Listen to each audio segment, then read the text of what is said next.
in the fighting pit for one of our fallen comrades. Fallen brethren. Yeah. Because we lost a fucking juggernaut this past summer. We and did. we gotta honor his memory the best way we can. By dragging it through the dirt. Absolutely. Because I know that's what he would have loved.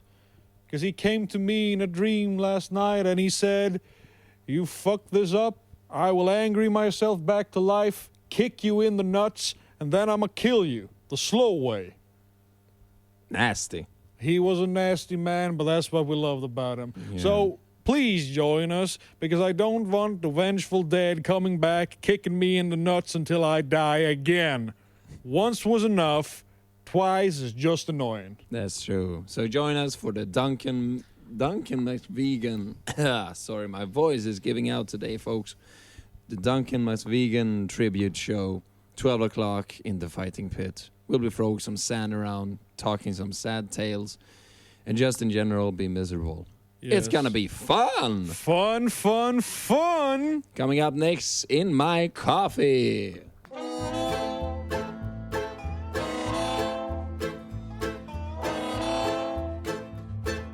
Well, there's Kahlua in my coffee in the morning.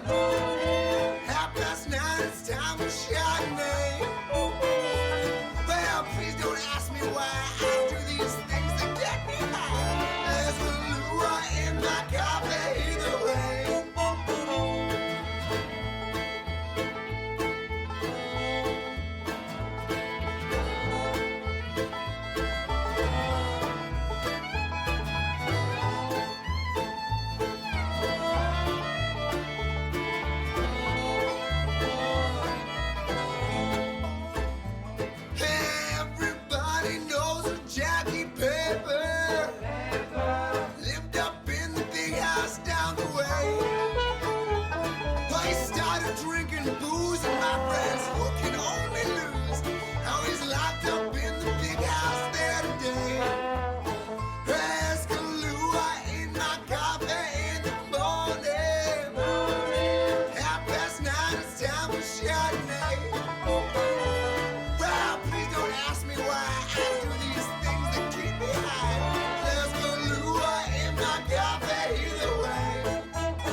Long dog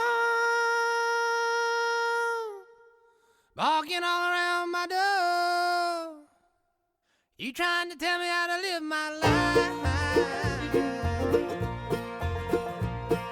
I'm just trying to make another show, and I ain't heard nothing long dog. Well, I make my living driving. I'm a bluegrass music man, chasing the horizon for another one night stand. I've got a lot of miles to travel. I'm running a little late. No show gets to nothing, so don't you get in my way. I got no time for you, long dog. Long dog.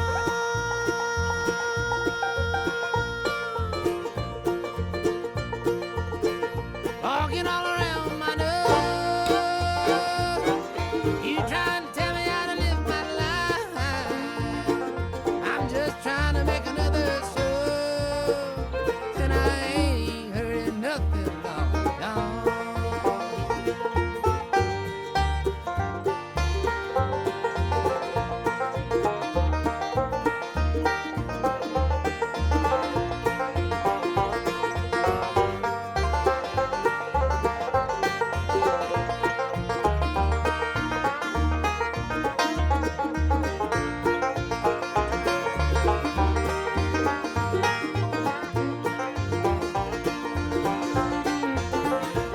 I see you on the tree line. You're sitting all alone. See you in my review, and my heart sings like a song. Grip my wheel just a little tighter. When them blue stars spinning round, seems every time I'm riding high, you're there to bring me down. Here we go again, long dog. Long dog.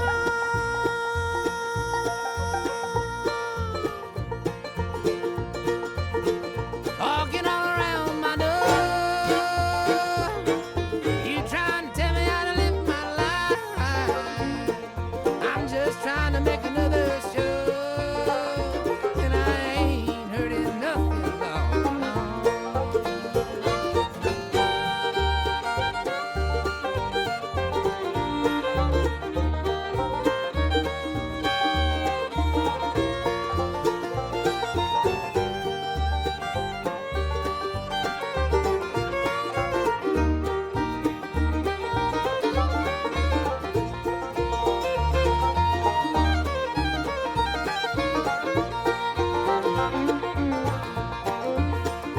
So I pull off on the shoulder.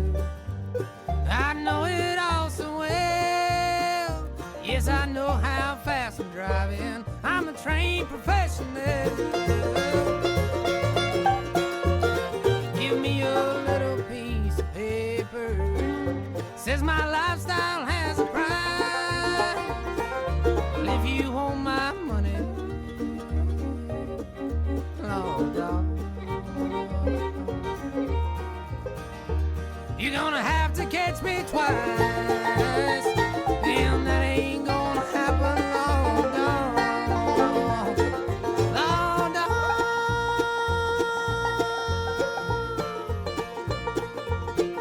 Walking all around my door. You trying to tell me how to live my life. I'm just trying to make another show, and I ain't heard nothing long, dog. No, I ain't heard nothing long, dog. No, I ain't heard nothing long, dog.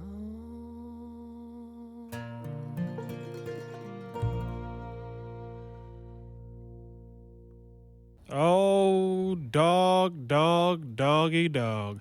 I was once asked the questions, do all dogs go to heaven? And there's a very simple answer to that. There are going to be more of them up there than there'll be us. Now, speaking of good people gone too soon, I know you know, but this is old DJ repeating you and urging you to spread the word.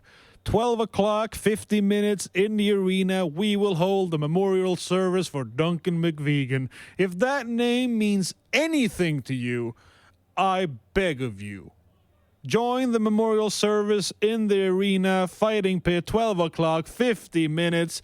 You don't have to say nothing, but your presence will speak for itself. Now, this next song is King of the Road. It goes out to all of you walking the waste out there. You keep being you, 'cause you make the wasteland what it is.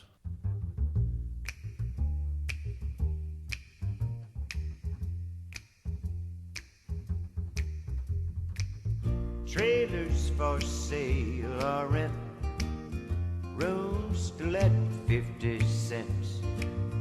No phone, no pool, no pets.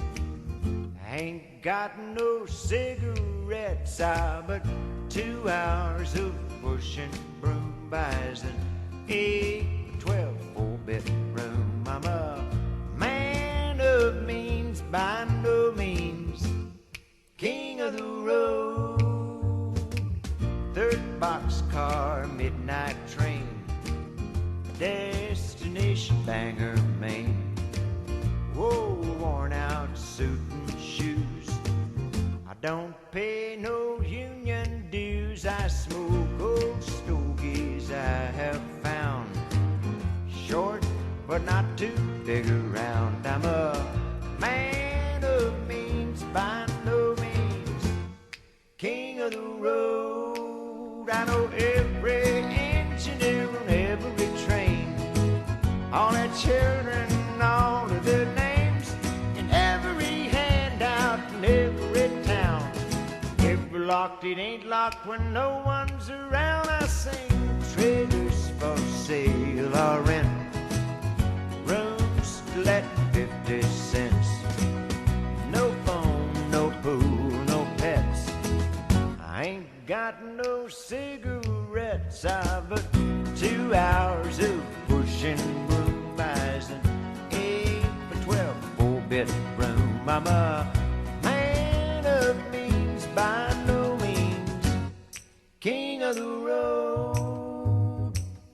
Trailers for sale or rent, rooms to let 50 cents.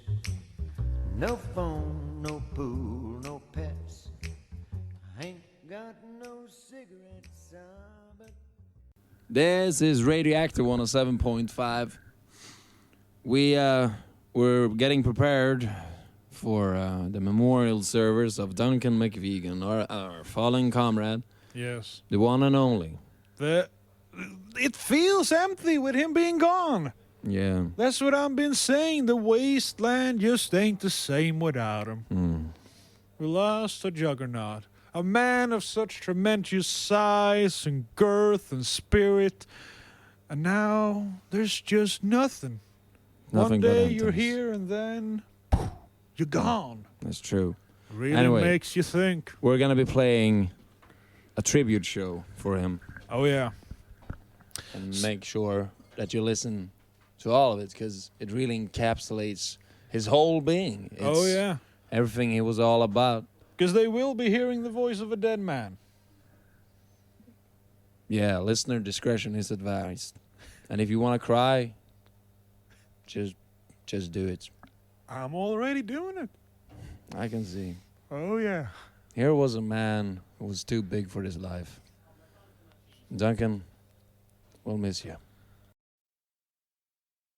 Well, I may have stirred some emotions, and I think that's good, because feeling something, even if it's painful, is better than feeling absolutely nothing. And some people say we do need some civilizations, because, and I quote, if no civilization, then no traders, and with no traders, no Tabasco and tea. The horror, very insightful thoughts, disguised as idiocy. The horror? The horror. Aye. Speaking of horror, now, we have you up here, and we're gonna make the most of it by actually asking you some questions and having you explain yourself to this settlement. Hallelujah. Questions? If I would have had questions, I would have studied in my books. Well, Duncan, I think we all know that you can't read. Well, that is not necessarily true. But it is mostly true. And I'm not necessarily an alien, but that's neither here or there. This Now, is true. I'm going to ask you this. Firstly, I think people want to know. You are from a smaller, isolated part of Scotland, is that correct? Aye, the Yes. Isle of Skye. The Isle of Skye. And had you heard about arena fighting, or was this something new when you came over to this country? Or to phrase it another way, did you have anything besides arena fighting when you left home? When I left home? No. Well, Fergus, me mate, told me to, hey, follow me and join the Red People's Front in the front lines. It'll be fun, he said. Then I found the arena, which reminded me of what we call back home pub fights. You know, nobody necessarily dies, but you kick 7 shades of shite out of people. That happens every day back where I grew up. So I thought, well, if I can make a coin out of this, I'll happily oblige. I've also heard people describe what you call the Glasgow handshake. Ooh. Can you describe in intimate detail what this actually entails? Because I've heard different stories from a lot of different people, but I want to hear it from the horse's mouth. I want to hear this. How does this event circumspire? The Glasgow handshake has had many ways of being intercepted over the years, but I'll show you my clan's version. Yes. The McVegan handshake is you put out your wee little heart, you shake it around, Yep. and when you've showed your wee little heart, you smash your foreheads into each other, and then you're done. Well, this is a very efficient way of doing it. I heard of another way of doing it. See, what you do is, and you can verify if this is authentic or not, but you grasp each other's hands as you would normally do. Like gentlemen. But then what you do is that you grab as hard as you possibly can. If the knuckles ain't white, then you ain't doing it right. And you lean in. No, you do it like this. Then you lean in, All and you right. take a good old bite of the other person's hand. All right. I'm not really going to participate in the actual manner since this will be making speaking very difficult. But This I'll, is a family show, goddammit. yeah, No but blood. but I will be participating as good as I can. And then, after you've bited to the hand, you then look deeply into each other's eyes. All right. And then you knock heads as fast as you can, or as hard as you can. All right Oh. then, DJ. 1, 2, 3. Oh! All And right. now you're both married. Mazel tov. Mazel tov! Who the fuck said anything about marriage? I did! I love you, baby girl, and we're gonna be living together for at least 7 months. Stay away from me, you scary suck of shite! You're not the first wife that told me that. You think he's the wife? Oh, I know he's gonna be, because he's the wife and I'm the wife. It's gonna be a grand old time. Radioactive, a family show near you. This is the Cumberland Gap from Crooked Steel, and when you get back, we will still be married and have more questions for Duncan. Radioactive, a family show.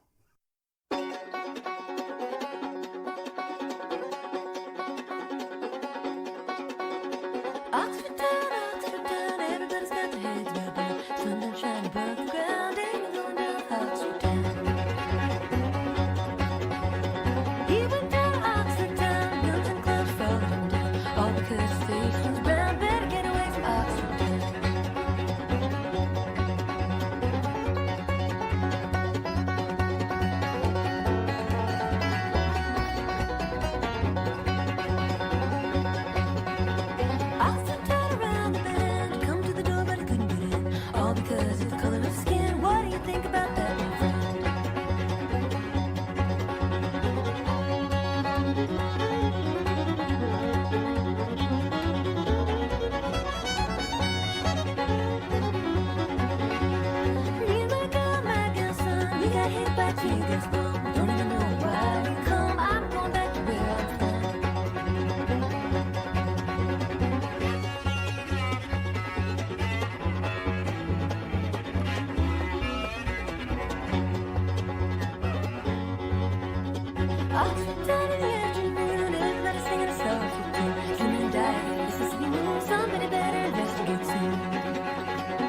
stories coming in from our, well, listeners, I think I should call them, that they will throw rice if they could, but they won't, so they'll throw insults instead.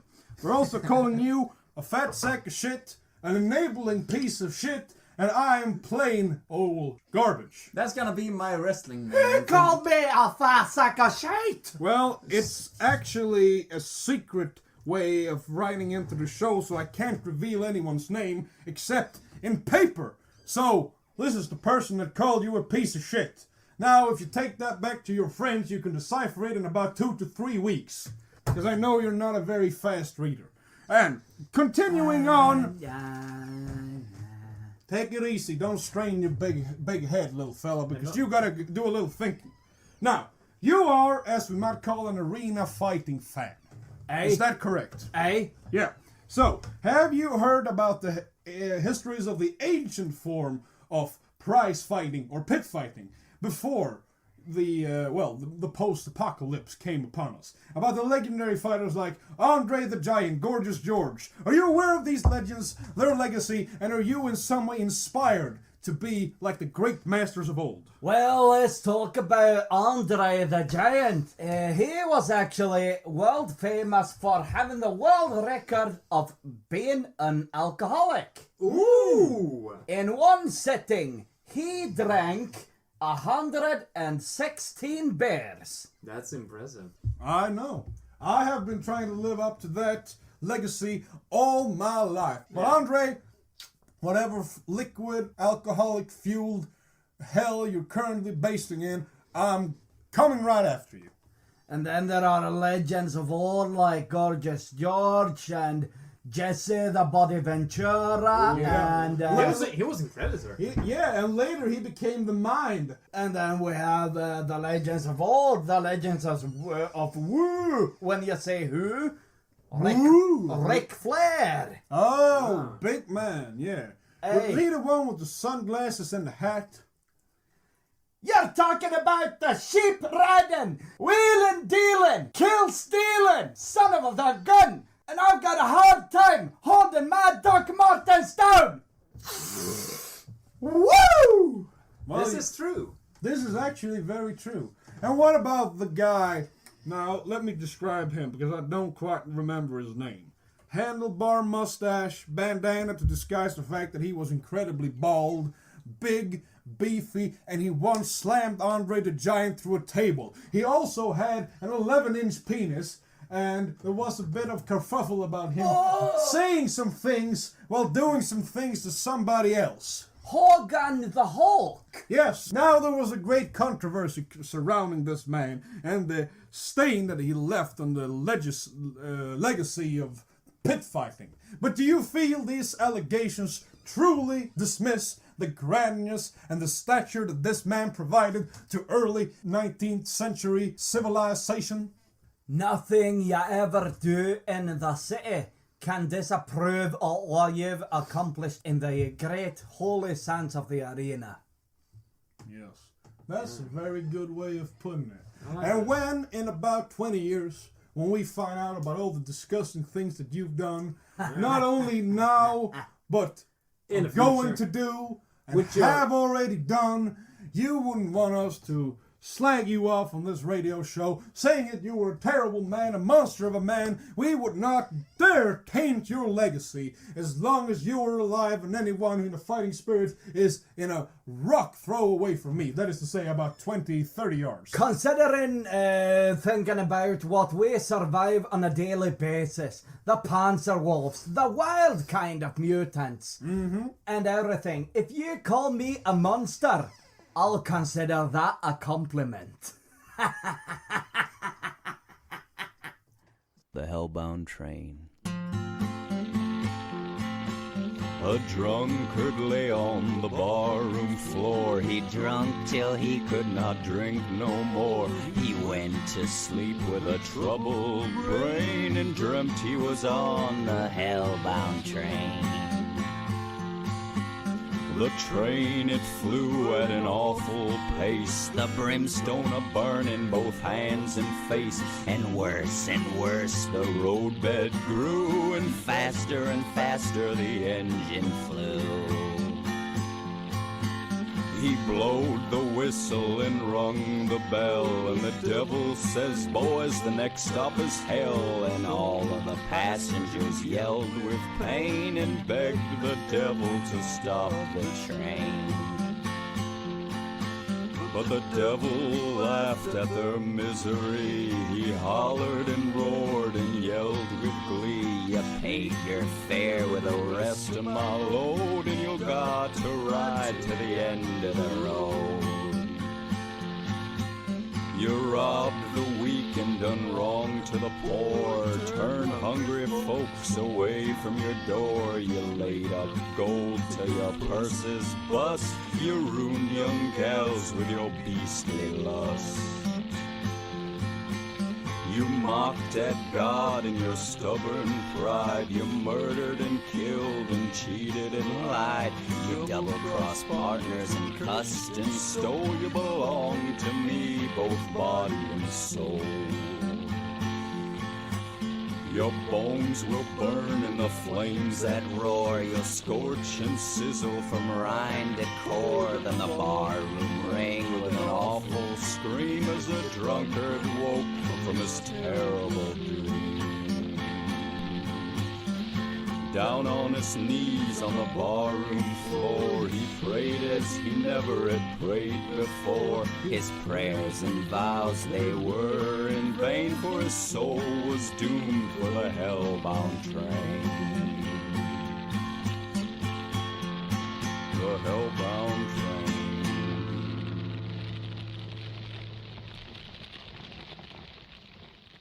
All right, ladies and gentlemen, I'd just like to say this one thing and this one thing only about wrestling. Wrestling ain't fake, it's predetermined. Just like my sex life. Oh, you're wrestling in your sex life. That sounds a wee bit interesting. Can you tell me about the details? Well, you're his fucking wife, so yeah, you better learn the details. I'm not a fucking wife! Who the hell said I agreed to this? Honey, we talked about this. You're the wife and I'm the wife because I find this sort of thing exhilarating. I have a good question for you then, since you got to ask me a question. Yeah? Do you want to know how hard I can punch? Yes?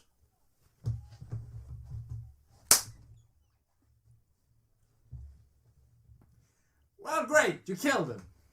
No, he's alive, just to pour some booze on him. Here you go, DJ. Who's a good little booze boy? Alright, he's alive.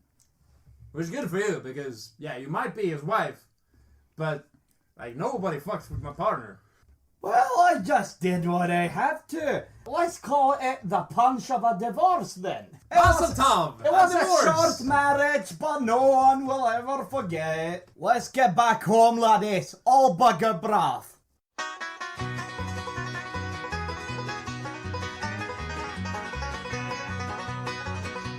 Wish that I was on old Rocky Top down in the Tennessee hills. Ain't no smoggy smoke on Rocky Top, ain't no telephone bill. Once I had a girl on Rocky Top, half man, the other half cat. Wild as a mink, but sweet as soda pop, I still dream about that. Rocky Top, you'll always be home sweet home to me. Good old Rocky Top, Tennessee. Rocky Top, Tennessee. Once two strangers climbed old Rocky Top, looking for a moonshine still. Strangers ain't come down from Rocky Top, reckon they never will. Corn won't grow at all on Rocky Top, dirt's too rocky by far. That's why all the folks on Rocky Top get their corn from a jar. Rocky Top, you'll always be home sweet home to me. Good old Rocky Top, Tennessee. Rocky Top, Tennessee.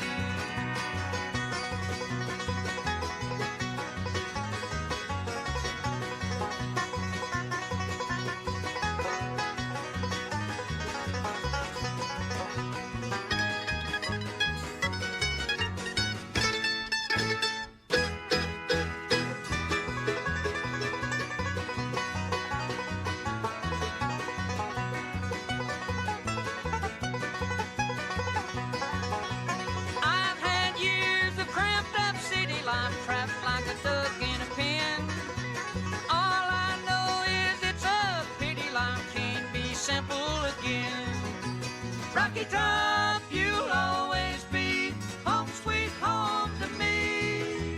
Good old Rocky Top, Tennessee. Rocky Top, Tennessee. Rocky Top, Tennessee.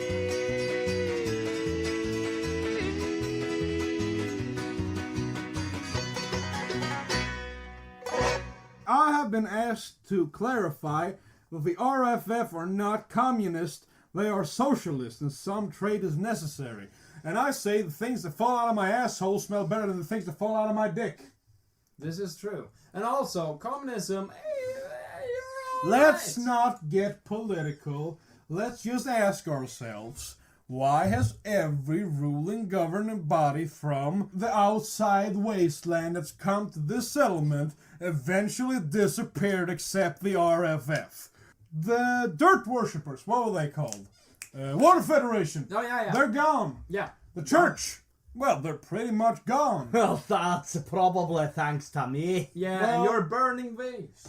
The fascists, they were gone. I've heard rumors they're coming back. But not The really. libertarians, I mean, they're on and off and off and on again. Like Why libertarians is are. this red body of government the only thing that sticks around? But- Is it because they're actually the right way to go? Or is it because they have nothing better to do with their time? Or is it just a combination of both? But the thing is, the Scotsman and the radio people are still here, right? Yeah, but Aye. we're not a political. We do not have specific political affiliation. As That's I like, the thing as I we like have to again. say, allegiance is largely ruled by convenience. And when the rockets are up, who cares where they come down? That's not my department. Duncan? Well, I usually say a dickhead is always a dickhead, whatever opinion he has. This is true. Very true. Yeah. So I I saw- don't care, I- fascist, communist, I'll just equally punch their faces in. I saw that written on a shithouse wall when I was 18 years old, and it was a defining moment of my life, and it's still as true today as it was when I wrote it. But now, let's get back to the questions. Alright. You know, the fight pit seems like a violent place, but when you're in a bar, Aye. are you always so friendly and all the fighters the same? Do the fighting is the fighting isolated to the fighting pit? When you're not working, are you more friendly than you are when you are working? I always punch people in the face if they act like an idiot. When I'm at the pub, I either drink shots, snort shots, or just stay friendly to the barkeep and say, hey, you want me to throw that loud bastard out? I'll just help the barkeep get some free drinks, and out the people go. Yeah, but have you ever accidentally thrown yourself up? I was just gonna ask, if you're gonna throw out the loud one and the loud one is you, would you still throw yourself out? It happened at the latest... Christmas Eve. No. The latest great gathering here in Strosa. Yep. There was a wild mutant outside the center plant. So Well- I was shite drunk and high in self-confidence. And I scared it away by showing me wee heart. But that was not until after I've thrown myself out of the bar. Showed me wee heart, scared the wild mutant away, and people still talk of this today. Yeah. Now I have two questions following this up. Number one, do you ever fight sober? And a follow-up question, are you ever sober?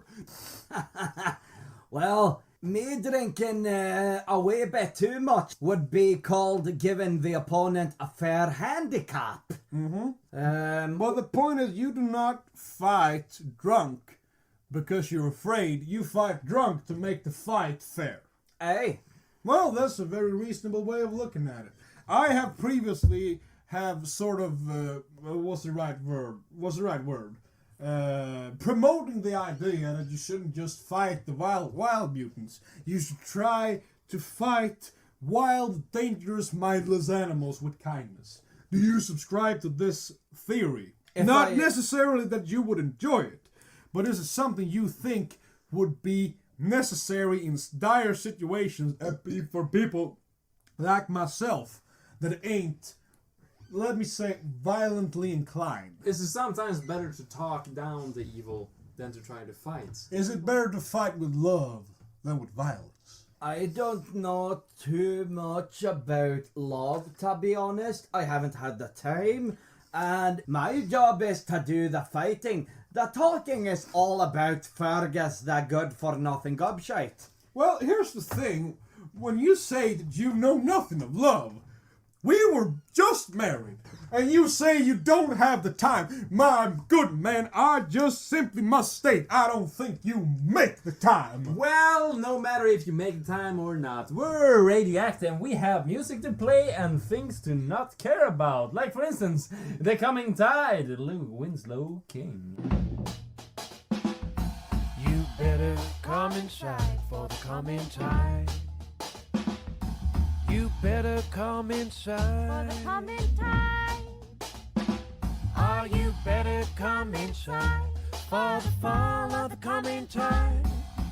Better come inside for the coming tide. You better make your mind. For the coming tide. You better make your mind. For the coming tide.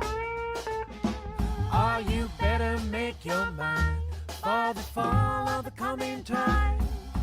Better make your mind for the coming tide. You better fall in line. For the coming tide. You better fall in line. For the coming tide. Oh, you better fall in line for the fall of the coming tide. Better fall in line for the coming tide.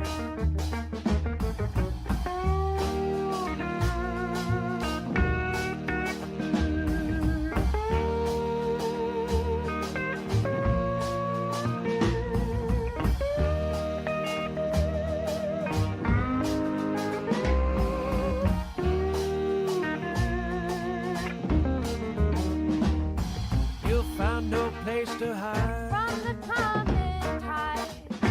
Oh, you'll find no place to hide. From the coming tide. Oh, you'll find no place to hide. From the fall of the coming tide. There's no place to hide from the coming tide. It'll make you weak. It'll make you moan. It'll make you weak. And it'll make you moan. It'll make you weak. It'll make you moan. Make you wanna up and leave your bad happy home. Well, you better come inside for the coming tide. You better come inside. For the coming tide. Oh, you better come inside for the fall of the coming tide. Better come inside for the coming tide. You better come inside for the coming tide.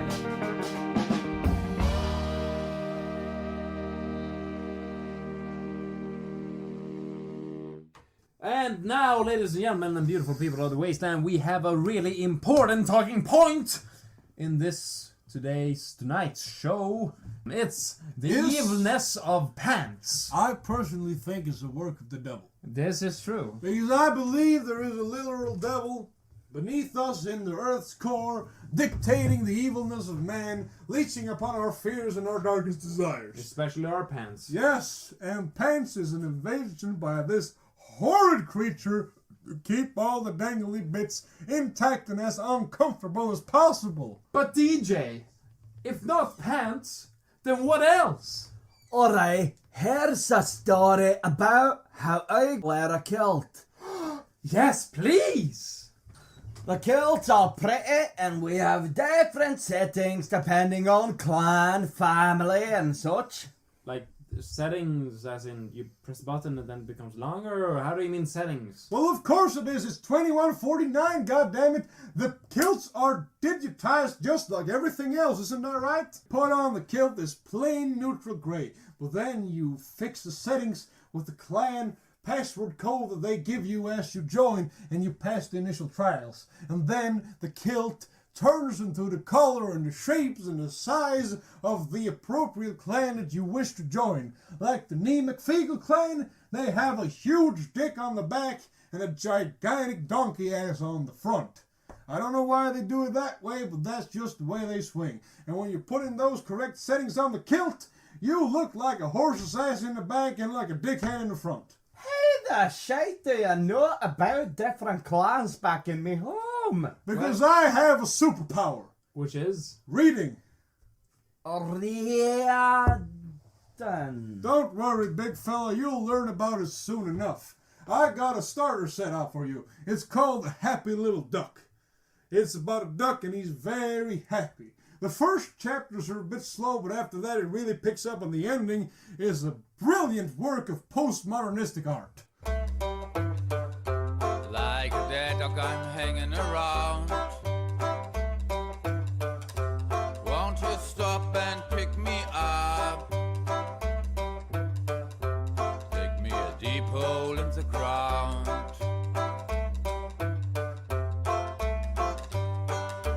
Wrap me in white linen that your mother used to wear on the day you were born.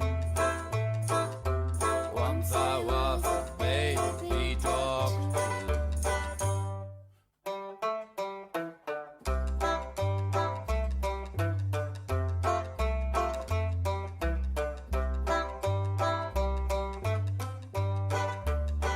Like a dead dog on a highway, and the big trucks passing by.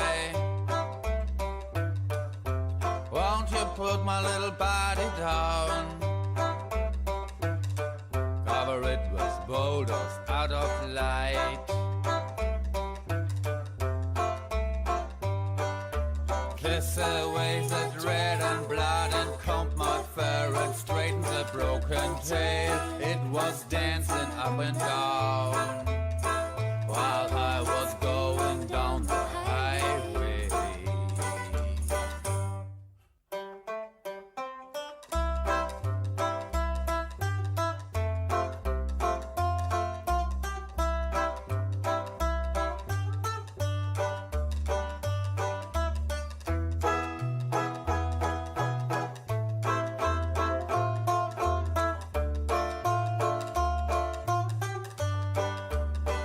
Like a dead dog on a highway, like a dead dog I'm hanging around. Won't you stop and pick me up? Dig me a deep hole in the ground. Wrap me in white linen that your mother used to wear on the day you were born. Once I was a baby. Once I was a baby dog too. Like a dead dog on a highway, and the big trucks passing by. Won't you pull my little body down? Cover it with boulders out of light.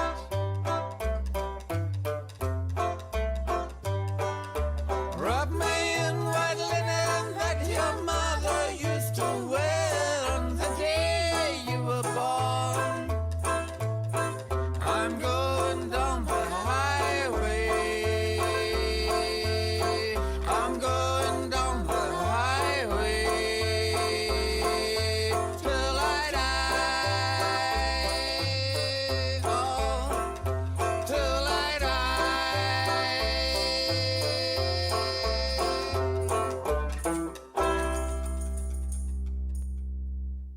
Sugar and spice, an opium device. Indulge device as the children cries. As my body fries in cosmic eyes, I cry in lies until I dies. And that reminds me of me best highs. I think my balls are full of lies.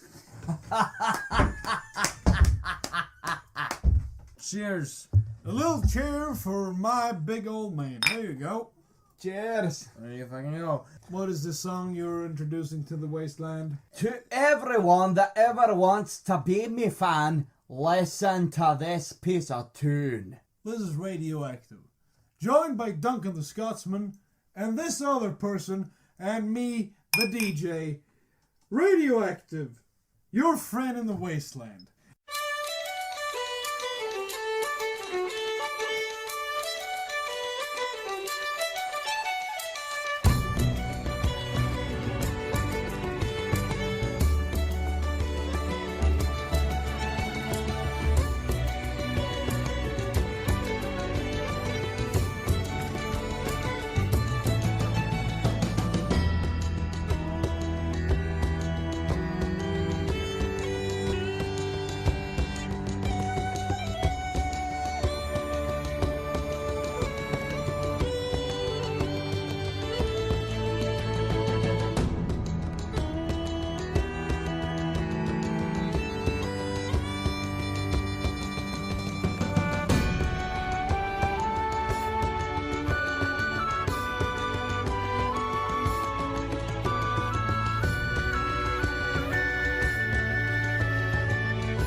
Head once again. If I know my history correctly, and I do, it's been at least 35 years since a conflict of this scale erupted between these two nations. And let me ask you, when the battle starts, what is going to be the cry that echoes through the wasteland? What's gonna be your war cry? Alba Gudbrand! There was a man who knew how to live. That was a man who knew how to shout. That too. And what brave lungs he did have, and what courageous heart.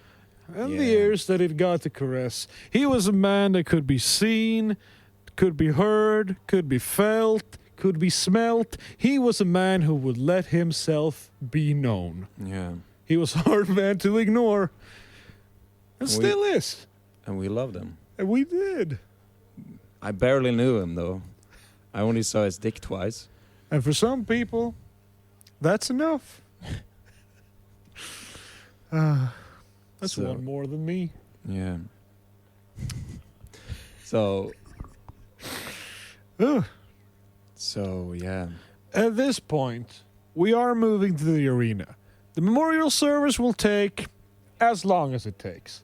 It's not a huge dedication of time, and simply being present is enough. You don't have to say anything. But if you would, You could. we'll make room. This is for all of us. Oh, we will. So, that's the arena. Right now, get a move on. Because this is going to be big.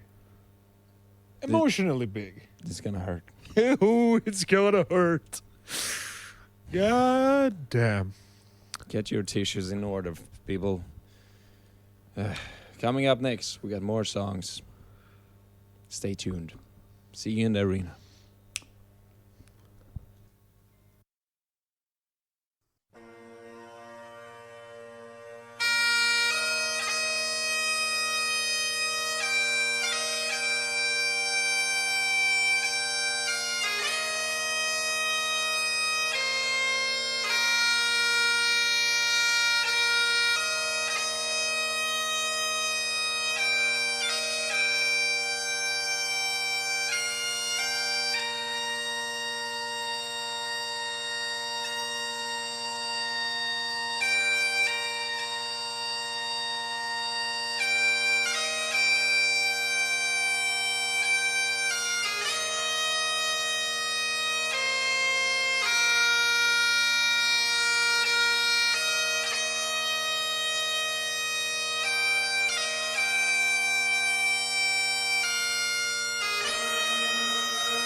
This is Radioactive.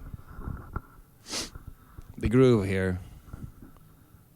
Wanted to talk a few serious words about A lost friend. Now, I wouldn't call Duncan a hero. He was a man, a glorious man, born with way too little time. A tormented soul that somehow, despite all his pain, and there was a lot of pain, he didn't take it out on the rest of the world. And of all the things he was, a friend, a brother, a husband, a lover, and a gentle giant. Most of all, he was a fighter till the very end. And that's not a hero in my book. That's a fucking warrior. That's a fucking legend.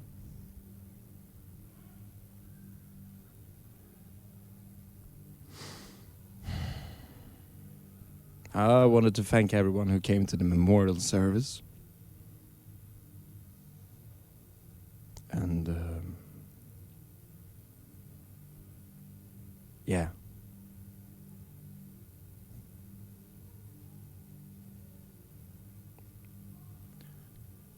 Goodbye, man.